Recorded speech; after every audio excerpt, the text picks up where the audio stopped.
I'm Bradley. I am a junior at NC State studying in applied nutrition. And I was on the For the World Belize trip in March of 2014 with the spring break trip. I'm Baker Stanley, junior at NC State. I'm in business operations and supply chain management, and I also went on the same trip that Bradley went on. I liked For the World because it was really laid back. It's not really uptight. Robert's really nice guy, and he's got his heart in the right place. And what I like about it most is the director goes with you. You get to be with the director pretty much at all times. But when I was like, oh, I want to go out of the country for the first time, I was like, Bradley would love to go. I was like, I have one friend that would love to go as much as me. So I initially heard about it because Baker told me about it, and I jumped on board like right then because I've never flown before. Before Belize, I had never flown. I had never obviously been out of the country, and so both of those were incentives to go. But the biggest thing for me was my life path is what I want it to be is doing things like mission work and outreaches to places where my heart is. And so this was like a big start for me. These pictures that we're looking at, that was Beatrice's family. Beatrice was Robert, the director's wife, and they're very family-oriented culture. So like families participate in everything from the very, very young to the oldest, like the elderly, I guess. They all participate in, especially cooking food. Yeah, they offered us so much food.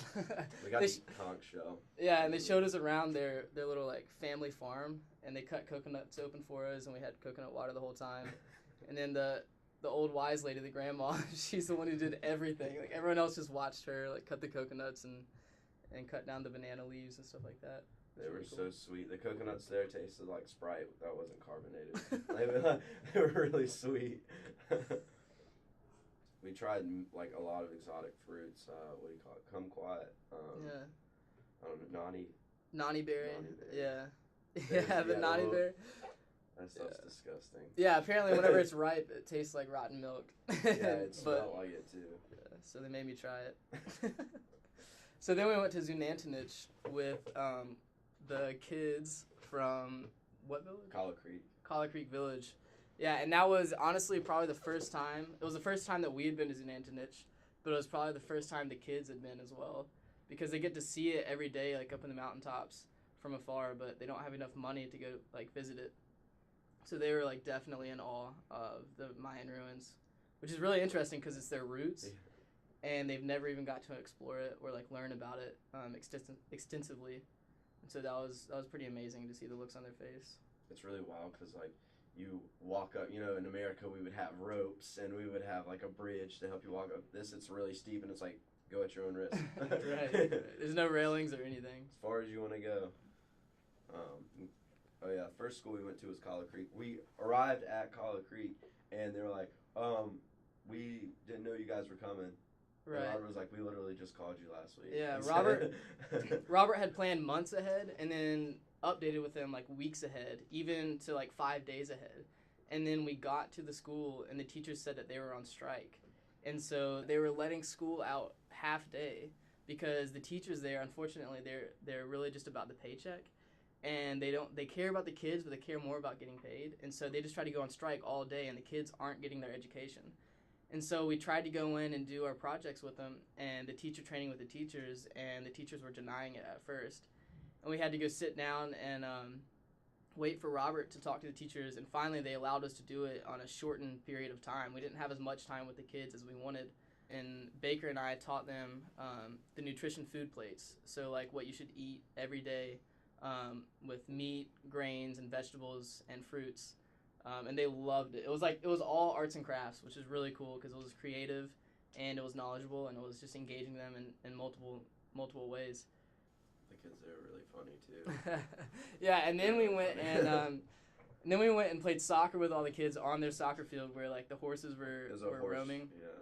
Yeah. And they were all like in their bare feet or flip flops, and we had shoes on. It felt kind of I don't know. I They should have would, taken my step shoes in off too. They would step in horse poop and like laugh about it, and everybody would laugh, and then they would just like keep running like it was no big deal. True freedom, for sure. It was real freedom. But then they took me to the river right beside their school, where a day earlier I had seen a huge snake fall into that river. I mean, I'm talking like probably 15, 20-foot snake.